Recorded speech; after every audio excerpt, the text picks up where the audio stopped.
Guys, welcome back to my channel study with Geetanjali. तो morning हो गई है और मैंने ले लिया शावर और अब मैं स्टार्ट करने वाली हूँ अपनी प्रिपरेशन। लेकिन उससे पहले आज है दशहरा, तो आज कुछ यूनिक तो हो गई। तो दशहरा के दिन हमारे यहाँ बनते हैं मंगोड़े, दाल के मंगोड़े, मूंग के दाल के मंगोड़े। तो वो मैं बना रही हूँ। तो ये है उसका मिक्सचर जो मैंने बना लिया और साथ में है लहसुन और टमाटर और धनिया की चटनी और इट्स यम, बहुत ही टेस्टी होता है। और मेरी मम्मी हमेशा बनाती है। मम्मी ने पहले ही ऑर्डर दे दिया, बना लेना बेटा वरना मेरे से नहीं खाया जाएगा।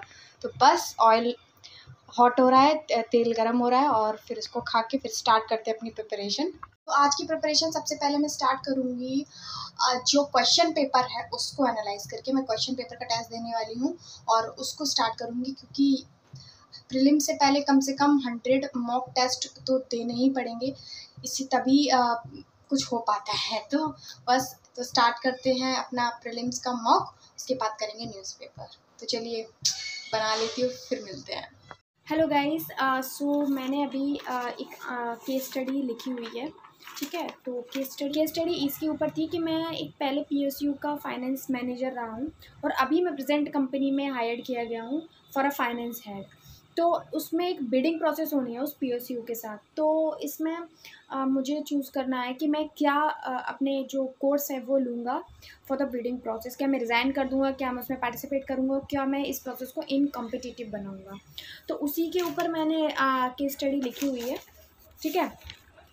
तो अभी मैं ये अपलोड करने वाली हूँ, ठीक है। तो केस स्टडी में तो आपको जानते हैं केसेस के स्टेक होल्डर कौन कौन से इन्वॉल्व है और इथिकल इशूज़ क्या कंसर्न हैं इसमें।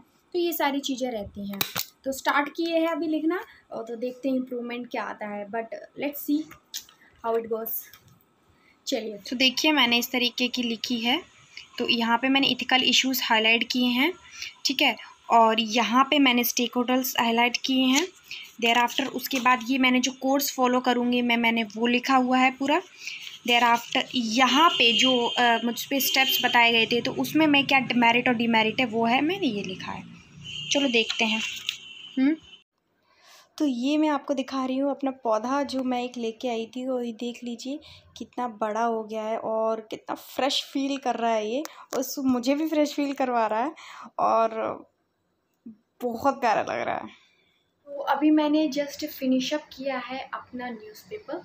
तो न्यूज़पेपर के मैं कुछ टॉपिक्स बता देती हूँ जो कि आज बहुत ही ज़्यादा इम्पोर्टेंट थे।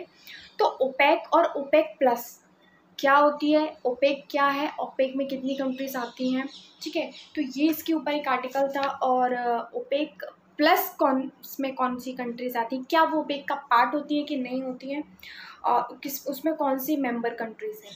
तो ये मैंने थोड़ा सा लिखा, ठीक है। और बगदाद कॉन्फ्रेंस क्या है, तो ये बहुत ही अच्छा आर्टिकल से क्वेश्चन आ सकता है। ओपेक का जो फंक्शन है क्या है, उसमें कितने मेंबर्स हैं, कौन कौन से मेंबर्स हैं, और ओपेक प्लस जो कंट्रीज़ हैं वो क्या ओपेक का पार्ट है कि नहीं है। तो नहीं है। ओपेक प्लस एक वो पेट्रोलियम एक्सपोर्टिंग कंट्रीज है, those are not part of OPEC, right. OPEC have just 15 members countries.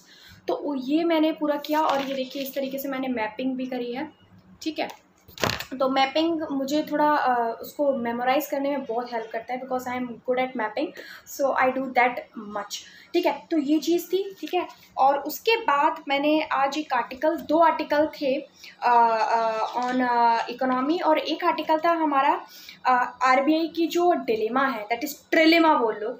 RBI की जो ट्रिलेमा है कि वो या मॉनेटरी पॉलिसी को अच्छे से करे, कि वो एक्सचेंज रेट को अच्छे से मेंटेन करे, कि वो कैपिटल फ्लो को कंट्रोल करे। तो ये जो आरबीआई के पास ट्रिलेमा आ रहा है, ये ट्रिलेमा इस तरीके से मैंने ट्रायंगल बना के लिखा है, ठीक है। तो मॉनेटरी पॉलिसी करे कि फॉरेन एक्सचेंज रेट को फिक्स करे, कि वो कैपिटल फ्लो को करे। जो ट्रिलेमा क्यों आ रहा है, क्योंकि आपको जानते भी फेडरल रिजर्व्स ने जो अपना जो मॉनेटरी पॉलिसी है उसको थोड़ा मतलब रिलैक्स किया है। तो उससे क्या हुआ, जो हमारे यहाँ पे जो इन्वेस्टर्स थे फॉरेन के, तो वो अपना मनी निकाल के ले जा रहे हैं, ठीक है। तो इसकी वजह से जो हमारा जो मनी है वो डेप्रिशिएट कर रहा है, हमारा जो रुपी है वो डेप्रिशिएट कर रहा है। तो this poses a dilemma over the RBI कि वो क्या करे, ठीक है। तो ये डिलेमा क्यों आ रहा है और किस तरीके से आरबीआई ये तीनों चीज़ को मैनेज करती है, कैपिटल फ्लो को कैसे मैनेज करती है, ठीक है। तो कैपिटल फ्लो से क्या होता है, कैपिटल फ्लो से रुपी हमारा, कैपिटल इनफ्लो होगा तो हमारा रुपी अप्रिशिएट करेगा, आउटफ्लो होगा तो हमारा रुपी डेप्रिशिएट करेगा। रुपी डेप्रिशिएट करेगा तो हमारी जो करेंसी की है जो वैल्यू है वो डिक्रीज़ करेगी, करेंसी की वैल्यू डिक्रीज़ करेगी तो हमारा जो एक्सचेंज रेट सिस्टम है वो थोड़ा लो होगा और मॉनेटरी पॉलिसी हमारी थोड़ी सी वीकन हो जाएगी। ठीक है, मॉनेटरी पॉलिसी वीकन होगी तो हमारा डिमांड एंड सप्लाई का जो गैप है वो वाइडन हो जाएगा और फिर से इन्फ्लेशन के का चांसेस बढ़ जाते हैं। तो ये थोड़ा पूरा मैंने एक ओवरव्यू समरी के रूप में मैंने आपको देखा। तो this is called the impossible trinity of the RBI. Now there were 2 articles on the economy section. One was on the IBC, that is insolvency bankruptcy code, and other was on this RBI. ठीक है, this 2 economy part work है।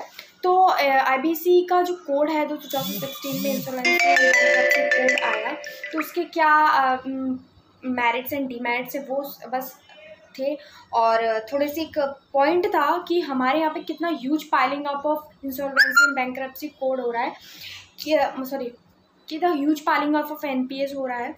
तो उसके एक negative point था कि insolvency bankruptcy code का कि जो NPAs हैं हमारे यहाँ पे 4.3 ईयर्स में उसका जो रेजोल्यूशन हो रहा है, मतलब वो सेटलमेंट हो रही है, वहीं जाके UK में 1 ईयर में हो जा रही है और USA में 1.5 साल में हो जा रही है।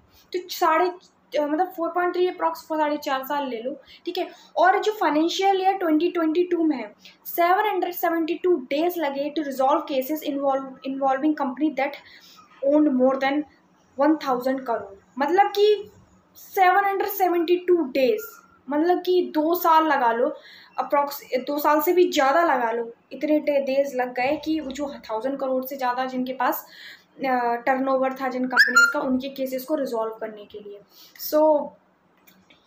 सोच नहीं सकते क्या कर रही है हमारी IBC, राइट। सो ये 2 थे। उसके बाद एक पॉलिटी एंड गवर्नेंस के ऊपर एक टॉपिक था, that was on the state assembly, और उसके जो बिल के ऊपर है कि जो बिल स्टेट असेंबली पास करती है और वो जो गवर्नमेंट के असेंट के पास जाता है, तो गवर्नमेंट के पास